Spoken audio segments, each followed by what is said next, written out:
पावसानं घातला हाहाकार. हातातोंडाशी आलेला घास हिरावला, शेतकरी हवालदिल. देवळा तालुक्यात काही भागात ढगफुटी सदृश्य पाऊस आणि पूरस्थितीमुळे खरीपाच्या पिकांचे मोठे आणि कधीही भरून न येणारे नुकसान झाले आहे. शेतकऱ्यांच्या हातातोंडाशी आलेला घास या पावसाने हिरावून घेतला. त्यामुळे बळीराजा पूर्णपणे हवालदिल झाला आहे.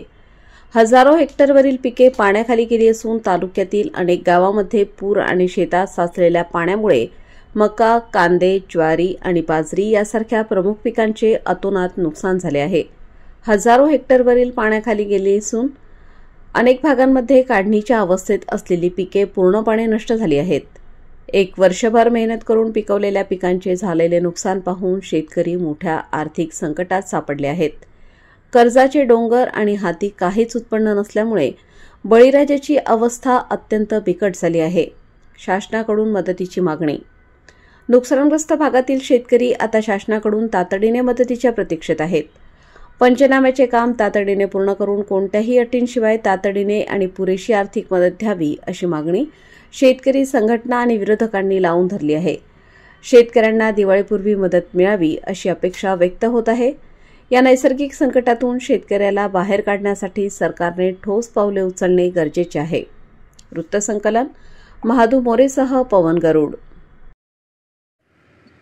काल 27 तारखेला सायंकाळपासून आणि आज 28 तारखेला दिवसभरामध्ये मेशी परिसरामध्ये आणि संपूर्ण देवळा तालुक्यामध्ये पावसाने अतिशय थैमान घातलं आणि त्याच्यामुळे या ठिकाणी शेतकऱ्यांचं खूप मोठ्या प्रमाणामध्ये नुकसान झालेलं आहे. हाताशी आलेल्या मक्याच्या पिकाचं नुकसान या ठिकाणी झालेलं आहे. त्याचप्रमाणे अतिशय काळजीपूर्वक काळजी घेऊन त्या ठिकाणी कांद्याची रोपं तयार केलेली होती. लाल कांद्यात त्या ठिकाणी मोठ्या प्रमाणात लागवड त्या ठिकाणी केलेली होती. परंतु या पावसामुळे झालेल्या पावसामुळे अतिशय नुकसान या ठिकाणी शेतकऱ्यांचं झालेलं आहे.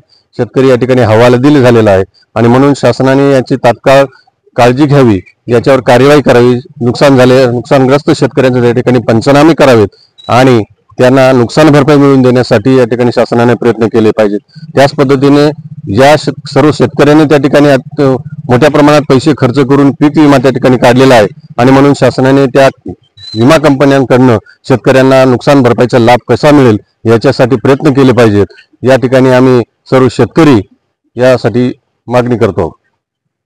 या ठिकाणी तात्काळ शासनाने पंचनामे करून नुकसान भरपाई देऊन शेतकऱ्यांची दिवाळी त्या ठिकाणी गोड करावी अशी सर्वांच्या वतीने या ठिकाणी शासनाला आम्ही विनंती करतो.